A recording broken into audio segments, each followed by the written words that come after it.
झारखंड में कांग्रेस सांसद धीरज साहू के घर पर आईटी के छापे से हड़कंप मच गया।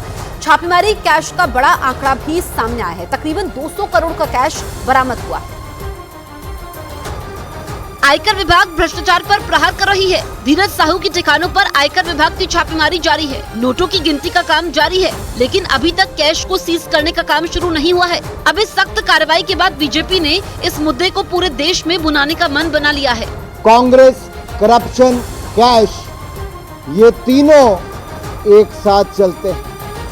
कांग्रेस आई, करप्शन लाई। बीजेपी आज देश भर में प्रदर्शन भी करने वाली है। राज्यों में बीजेपी प्रदेश अध्यक्ष और बड़े नेता प्रेस कॉन्फ्रेंस भी करेंगे और कांग्रेस को घेरने की कोशिश होगी।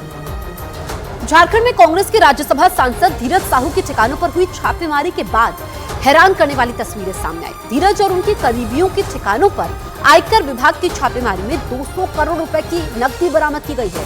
धीरज साहू लगातार 3 बार के राज्यसभा सांसद हैं। इसके अलावा वो झारखंड की चतरा लोकसभा सीट से 2 बार कांग्रेस की टिकट पर चुनाव भी लड़ चुके हैं, लेकिन सफलता उनको नहीं मिली।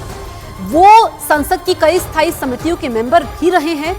2018 में राज्यसभा के लिए चुने जाने से पहले दाखिल चुनावी हलफनामे में धीरज साहू ने अपनी संपत्ति 34 करोड़ 83 लाख रुपए घोषित की थी। धीरज साहू के परिवार 40 साल से शराब के कारोबार से जुड़ा हुआ है।